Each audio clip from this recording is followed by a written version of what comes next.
Suri was 11. She could not fix a dome by herself, but the grown-ups could, if only they would listen. So she ran.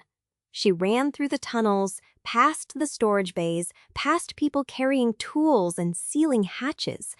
Everyone was busy. Everyone was serious. The low alarm kept sounding, over and over, and the wind outside was louder now, a deep roar that she could feel in the floor. She found her mother in the control room, leaning over a screen full of red warning lights. "Mom!" Suri grabbed her sleeve. "Mom, you have to listen. Dome 7, the sprout, if the power goes out tonight, it would freeze. We have to save it." Her mother turned. Her face was tired and kind and frightened all at once. "Suri?" she said softly.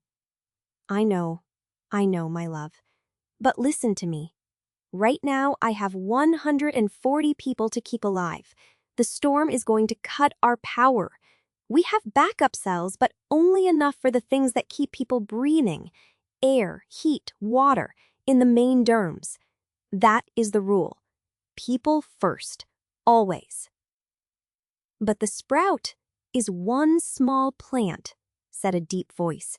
It was Chief Adeyemi, the head engineer. He was not unkind, but he was firm. "I am sorry, Suri, I truly am.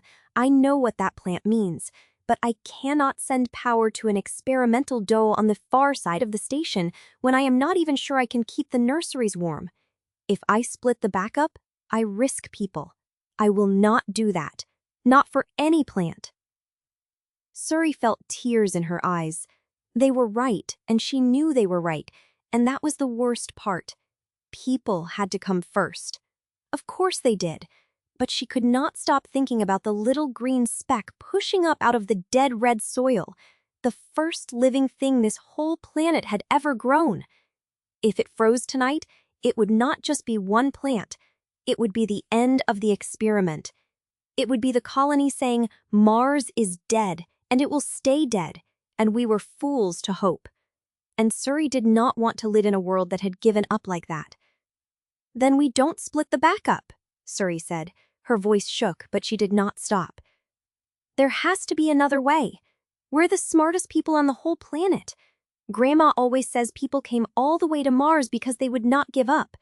So we don't give up on the sprout either. We just have to be cleverer than the storm." The control room went quiet. Chief Adeyemi looked at her. Her mother looked at her. And slowly, something changed in their faces. The look of grown-ups who have been so busy being afraid that they forgot to think. "She's right," her mother said quietly. "We don't have to choose between the people and the plant. We just have to be clever." She pulled up a map of the station on the screen. "All right, quickly. We have 2 ways we could do this, and not much time to choose." She pointed at Dome 7, far out at the edge of the map. "Option 1. We keep the garden where it is. We don't take power from the nurseries. Instead, the whole colony helps. Everyone who can be spared carries spare heat cells, blankets, anything that holds warmth out to Dome 7 before the storm closes the surface paths. We make a wall of warmth around the garden bed by hand, and we take turns all night keeping it alive together. It is hard, and it is cold, and it asks a lot of people. But if it works, we save the whole garden, every seed in every bed, not just the sprout." Then she pointed at the nurseries, safe in the center of the station. Option 2. We don't try to save the dome at all. We save the sprout. We dig it up, very, very carefully, with its soil all around its roots, so it never knows it moved. And we carry it here, into the warm, safe heart of the station, and we keep it alive in a box of light until the storm passes. It is much safer, and it needs only a few people. But we can only move so much. We would save the sprout, and maybe a tray or 2. The rest of the garden, the other beds, the other seeds, we would have to leave in the dark to freeze. Chief Adeyemi nodded slowly. "Both can work," he said. "Both are better than giving up. But we must pick one now, Suri. The storm will be on us within the hour.